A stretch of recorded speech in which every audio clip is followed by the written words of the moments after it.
Celebramos hoy miércoles de la semana 28 del tiempo ordinario y nos topamos con un texto clásico de las Gálatas, del capítulo quinto de los Gálatas, donde nos topamos nuevamente con los dones, con los frutos del Espíritu Santo. Menciona 9, Pablo, 9 de los 12 que la iglesia en su catecismo nos enseña. Yo pensé que pudiéramos hoy sencilla y rápidamente, además, mencionar y recordar cuáles son esos frutos del Espíritu Santo. Es decir, recuerden que hemos dicho que un árbol se conoce por los frutos. Claramente los frutos que da el árbol es porque salen de él, pero también el fruto nos dice a nosotros sobre qué calidad o qué clase de árbol es. Hoy Pablo ha hecho dos listas de frutos, digámoslo de alguna manera, donde en una reina la división en el corazón del hombre y en el otro reina el Espíritu Santo. Oímos, ¿verdad? Orgías, fornicaciones, borracheras, esos son los frutos que hace cuando quien reina en la vida de uno es uno mismo, es el pecado. En cambio, hay frutos que vienen del Espíritu, que nos dicen que Cristo está reinando dentro de nuestro corazón. Entonces los menciono rápidamente. El primero es el amor, claro que es la base y el fundamento de todo. Quien da este fruto hace ver a Cristo en su vida, ¿verdad? Y es quien permite a Cristo actuar, es el fruto primero de la presencia de Dios en nuestra vida. Si falta el amor, no puede encontrarse acción sobrenatural en nosotros. Si a nosotros nos falta el amor, solo actuaríamos en una línea muy natural, en un amor, digámoslo así, muy de si me aman, amo, de si me dan, doy, un amor muy llano, ¿verdad? Muy eros, muy de dar y recibir. Y ese amor no nos va a llevar a la felicidad completa. San Agustín muy sabiamente dice, si quieres conocer a una persona, no le preguntes lo que piensa, sino lo que amas. Dime qué amas y te diré quién eres. Entonces mire cómo el amor, ¿verdad? Que es el fundamento y es el primer fruto del Espíritu Santo. Es decir, si el Espíritu está en nosotros, amamos y amamos de una manera sobrenatural, más allá de lo natural. Lo segundo es la alegría. Alegría, estos tres primeros tienen que ver con la relación trinitaria, dice Santo Tomás de Aquino. Entonces la alegría es el fruto que emana naturalmente del amor. Es decir, quien ama vive alegre o tiene alegría en su corazón. Así como, digamos, la luz sale del sol, como el perfume de la flor, como el calor del fuego. Si hay amor, hay alegría. Si no hay alegría, no hay amor, ¿verdad? Entonces, la alegría. Recuerden que la alegría también busca hacer felices a los otros. No es una alegría muy egoísta, centrada en que mientras yo esté feliz, mientras yo esté contento, entonces no me interesan los otros. No, este tipo de alegría también busca hacer feliz a la gente que está cerca de nosotros. Y además, muy importante, este fruto de la alegría es una alegría que trata de superar las alegrías que tienen que ver con la carnalidad. Una alegría, no porque la carne en sí misma sea mala, sino que normalmente es una alegría que nos va separando de la salvación. Entonces la alegría, San Juan Bosco decía por eso, el demonio no puede resistir a la gente alegre, ¿verdad? Donde hay un corazón alegre, siempre me gusta insistir que no estoy hablando solo de la sonrisa, sino del gozo dentro del corazón. Entonces el demonio no puede resistir a la gente alegre, se va. El demonio cuando encuentra un corazón alegre, cuando encuentra un matrimonio alegre, cuando encuentra un sacerdocio alegre, cuando encuentra un servicio alegre, se va, ¿verdad? Y alegre en esta perspectiva que estamos hablando.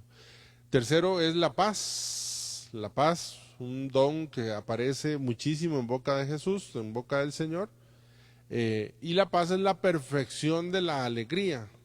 Es decir, cuando uno sabe que posee la alegría perfecta, entonces empieza a tener paz. ¿Y cómo se tiene la alegría perfecta? En la posesión del objeto amado o de la persona amada en este caso, que es el Señor. Cuando uno sabe que su corazón le pertenece al Señor, entonces tiene alegría perfecta, y la alegría perfecta se llama paz. La paz, sabemos, nos hace ser personas serenas, que, digamos, mantienen el alma en posesión de una constante alegría. A propósito de esta situación que vimos a nivel país, le pedimos al Señor la paz en los corazones. Recuerdo una vez que para los diálogos con la guerrilla en Nicaragua, recuerdo que, yo no sé si fue mi abuelo o alguien contó, que habían sentado en una mesa de diálogo a todas las partes, allá en la guerrilla en Nicaragua, y era en la noche. Entonces cuentan que estaban discutiendo y nada que se ponían de acuerdo, y entonces el que estaba dirigiendo se levantó y apagó la luz de la sala, y nada más se oyó sacaban las armas. Cuando encendió la luz estaban apuntando unos a otros. Entonces el que dirigió el diálogo dice: así no vamos a llegar a un acuerdo, porque no tenemos paz en nuestro interior, no vamos a comunicar paz. Si estamos sospechando uno de otros, entonces no lo vamos a lograr. Paz, dice San Serafín, adquiere la paz interior y miles de personas alrededor tuyo encontrarán salvación. Estos tres primeros frutos tienen que ver con la Santísima Trinidad.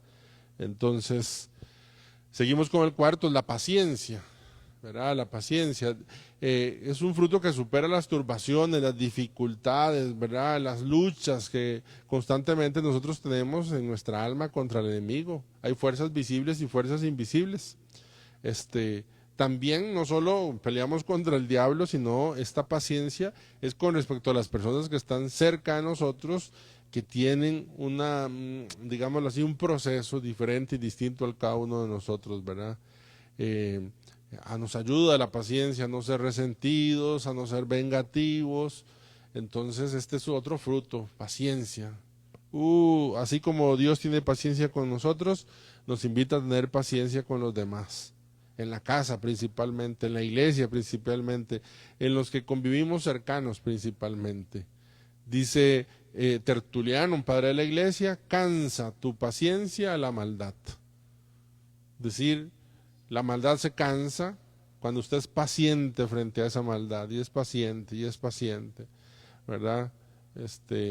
En aquella historia de aquel hombre que iba a coger un alacrán y le pegaba un picotazo, y lo intentó coger otro y otro picotazo, y entonces el que estaba a la par le dice: pero si te está picando, dice, es que su naturaleza es herir, mi naturaleza es ayudar. Hasta que de tanto intentar ya se cansó el alacrán y lo pudo sacar de donde estaba, porque lo que quería era ayudarle. Entonces, la paciencia, la longanimidad, una palabra que de pronto no utilizamos, es una especie de fortaleza, de perseverancia, ¿verdad? De coraje, de ánimo en medio de las dificultades que encontramos cuando queremos hacer el bien. Porque es cierto, cuando nosotros queremos hacer el bien, vamos a encontrar una pared a veces de frente, y no solo en ambientes malos. Yo lo veo en nuestra iglesia. Hay hermanos que quieren hacer el bien y se topan con una pared de otro hermano que por alguna manera, por alguna circunstancia, no es capaz de facilitar ese bien que se está construyendo, ¿verdad? Entonces la longanimidad, hay que tener esa fortaleza, no echarse para atrás. Lo más fácil es huir, lo más fácil es irse. Hay que pedirle al Espíritu Santo ese fruto, ¿verdad? Este fruto permite al cristiano saber esperar la acción de la divina providencia, que actúa, ¿verdad?, en su momento y en su tiempo. Por eso hay que ser perseverantes. Esa es una especie de fortaleza. San Francisco de Asís decía: comienza haciendo lo que es necesario, después lo que es posible, y de repente estarás haciendo lo imposible. La longanimidad, permanecer allí, ¿verdad? Trabajando y con la acción del Espíritu Santo. La benignidad, ¿verdad?, que dice, es una disposición permanente a ser indulgente con los hermanos. Que en nuestra naturaleza, benignus, viene de bene y genus, es decir, aquel que nace del bien, o el bien que nace en cada uno de nosotros. Ser afable siempre también es ayudarnos incluso a mostrar cierta dulzura. es muy interesante porque una de las señales de santidad es la benignidad, ¿verdad? Una persona benigna, que tiene su alma, que transmite, que tiene su carácter, tiene sus debilidades, etcétera, pero siempre se percibe que es una persona benigna. Dice San Clemente de Alejandría, debemos adornar al alma con el atractivo de la benignidad. Entonces a nuestra alma le ayudamos, le ponemos esas actitudes de benignidad, y a la parcita está el fruto que sigue, que es la bondad, muy relacionados. De por sí todos los frutos están de alguna manera relacionados entre sí. ¿Y la bondad qué hace? Bueno, es la misma benignidad, pero en este caso más incisiva, más poniendo atención a las necesidades de quienes están más cerca, a los prójimos, a los que estamos nosotros prójimos a ellos, ¿verdad? Muy interesante eso. Y verán que interesante porque leyendo un poquito sobre la bondad, hay una característica que dice que la persona bondadosa también es una persona que no critica. Y esto me llamó la atención porque en ambientes de iglesia yo puedo encontrar personas muy bondadosas, materialmente, con su tiempo. Pero me percibía yo en este fruto que, por ejemplo, si yo le digo a cualquiera, a Rosario que está aquí, Pedro, le digo, vea Rosario, es que yo le pido que si usted puede venir a las 11 de la noche para... Sí, padre, claro que sí. Entonces, fuera de este horario, pues es una persona bondadosa. Pero si esa misma persona, Rosario, quien fuese, viene y está aquí diciendo, qué barbaridad, solo yo vine, ¿qué es esto? Qué mal que estamos, y es que nadie hace esto, y no sé cuánto.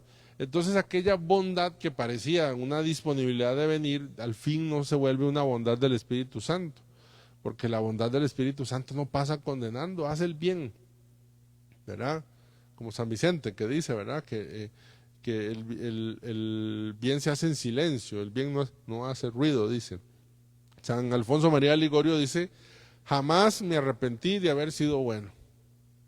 Esta bondad es la que viene del Espíritu Santo, porque uno puede ser bueno y le pagan con una puñalada por la espalda, y si usted dice, ay, cómo me arrepiento de haber sido bueno y haber ayudado a esta persona, fíjese que esa bondad que usted practicó, que inicialmente fue quizá fruto del Espíritu Santo, y ahora ya perdió el mérito, digámoslo así, porque de uno no se arrepiente de la bondad, indistintamente. Imagínese Cristo en la cruz, ahí con todo el amor y viéndonos, y yo me arrepiento de haberlos amado. No, incluso en el momento más doloroso y más complicado, nos sigue amando. Padre, perdónalos porque no saben lo que hacen, dice. Entonces la bondad. La mansedumbre, ¿verdad? Mansedumbre es evitar las cóleras y las reacciones violentas. Jesús dice, sean mansos y humildes, ¿verdad? Mansos como palomas, sencillos, astutos como serpientes, dice. La mansedumbre se opone a la ira, al rencor. Yo veo en estas manifestaciones y yo veo los rostros, incluso si uno le bajara el volumen y no oyera todas las palabrotas que gritan, con solamente uno percibe, ¿verdad? Que hay ira en el corazón, y esto es peligroso. Pedir derechos con ira, a este punto ya miren, hoy balazos y etcétera. Entonces, bueno, pedimos al Señor mansedumbre, nos vuelve un cristiano suave. Fíjense que para el mundo la mansedumbre es ser tonto, ¿verdad? Esto de poner la otra mejilla, de alguna manera el mundo lo percibe como ser tonto. Y directamente la mansedumbre nos asemeja a Jesús, que repetimos ser mansos y humildes de corazón como el de Cristo. Aquí puse una frase más bien de la primera de Pedro, porque lo dice también, define también mansedumbre. Pedro dice, no devuelvan mal por mal ni insulto por insulto, más bien bendigan, porque para todo esto fueron llamados, para heredar una bendición. La mansedumbre es una bendición. La mansedumbre trae en sí misma una bendición, pero trae consigo una herencia, ¿verdad? Entonces, no devuelvan mal por mal, ni insulto por insulto, en el fruto de la mansedumbre. Avanzamos, fruto de la fidelidad. Quien da este fruto defiende la fe en público y en privado. Hay que ser fiel al Señor, ¿verdad? De pronto podemos ser muy fieles aquí, se nos ve muy comprometidos, pero en el trabajo no tanto porque nos da vergüenza, ¿verdad? Entonces la fidelidad tiene que ver con la firmeza, la fidelidad tiene que ver con la seguridad, ¿verdad? De que Dios está allí, de que creemos sin tener dudas. Y con este don, este fruto, damos gloria a Dios. Es el fruto de los mártires, los fieles. No les atemorizó las amenazas ni los dolores, sino que glorificaron al Señor con sus vidas. Aquella frase de Teresa de Calcuta que me gusta tanto y repetimos de vez en cuando: Señor, no me des éxito, dame fidelidad. La fidelidad está por encima del éxito, ¿verdad? La modestia es un fruto que hay que pedirlo, ¿verdad? Mucho. Quien da este fruto excluye todo lo que sea áspero y maleducado. Dice, ayuda para que nuestros sentidos no se fijen en las cosas indecorosas y vulgares, recordando que nuestro cuerpo es morada de Dios.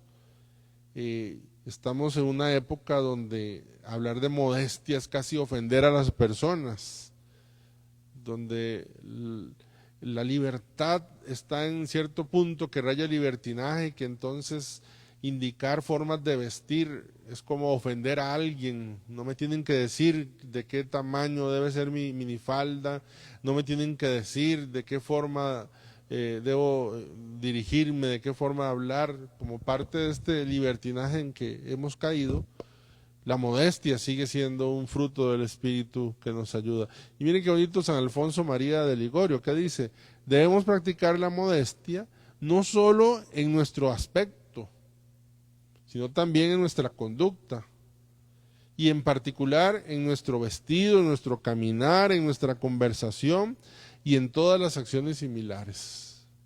Una persona de malas palabras no es modesta. Los comentarios en nuestras redes sociales deben ser modestos.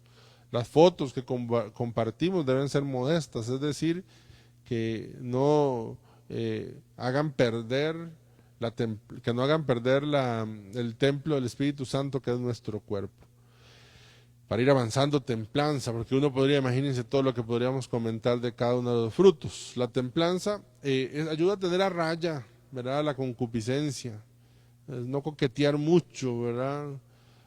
Muchos aspectos, sobre todo los que tengan que ver con placer, en el comer, en el beber, en el divertirse. Cuando uno le da satisfacción a estos instintos que se vuelven desordenados, entonces desordenan también nuestra vida. La templanza que nos ayuda a tener un orden interior, a ser dueño de uno mismo, y no que el instinto o el placer lo maneje de una forma u otra. Decía San Juan Bosco: templanza y trabajo son los dos mejores custodios de la virtud. Templanza que me ayuda a alejarme o no acercarme a aquello que nos haga daño. La castidad, interesante, la castidad, ¿verdad? Miren que es una victoria conseguida.